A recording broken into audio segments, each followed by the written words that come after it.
Donc, on va corriger l'activité chute d'une bille.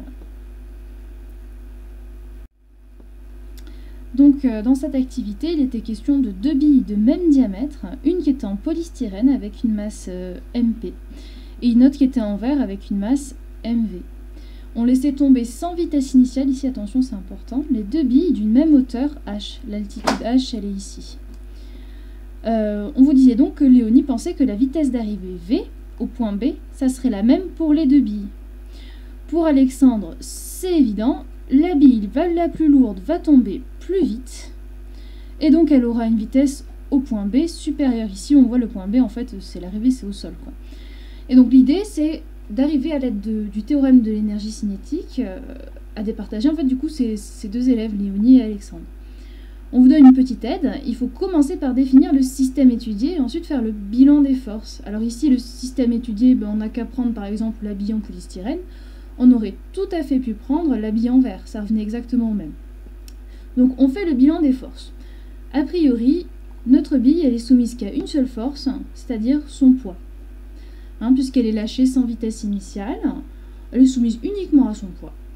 Si on fait le théorème de l'énergie cinétique, par rapport à cette bille, ça revient à dire que delta EC, c'est-à-dire la variation de l'énergie cinétique, est égale à la somme des travaux de toutes les forces appliquées au système.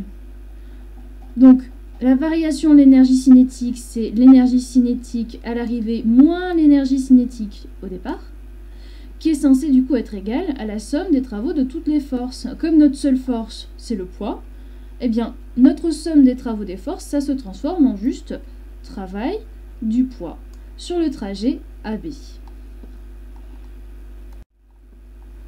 Donc, on reprend notre théorème de l'énergie cinétique et on va un petit peu détailler. On va prendre un côté de l'équation et ensuite on étudiera l'autre côté. Donc, on va commencer par ECB moins ECA. Alors, ECB moins ECA, c'est égal à 1 demi de MP fois VB au carré moins 1 demi de MP fois VA au carré.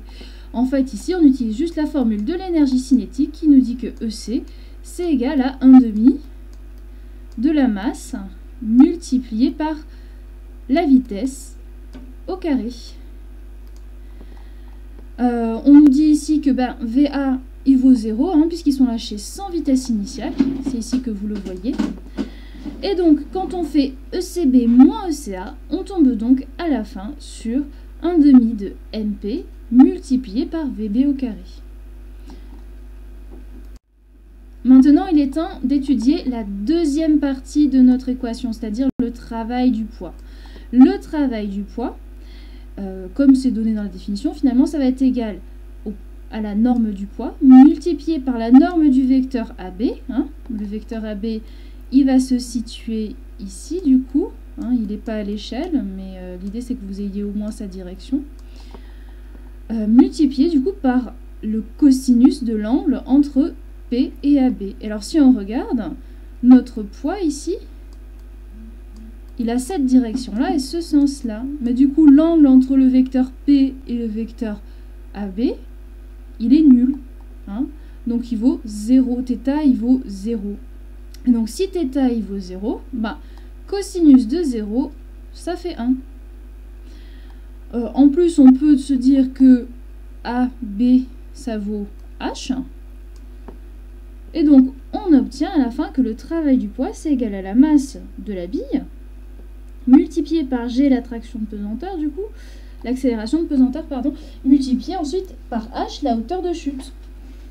On obtient donc, si on réunit nos deux bouts d'équation, ici et puis là, on obtient donc que 1 demi de la masse de la bille multipliée par sa vitesse au point B au carré est égal à la masse de la bille multipliée par G multipliée par H. On reprend notre petite équation et on simplifie. Si on regarde, la masse, elle apparaît des deux côtés. On peut tout à fait la simplifier.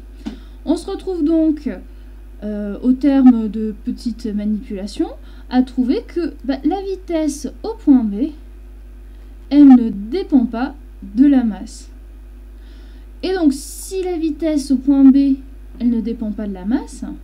Dans les conditions de l'énoncé, a priori, les billes vont arriver en même temps et vont avoir exactement la même vitesse.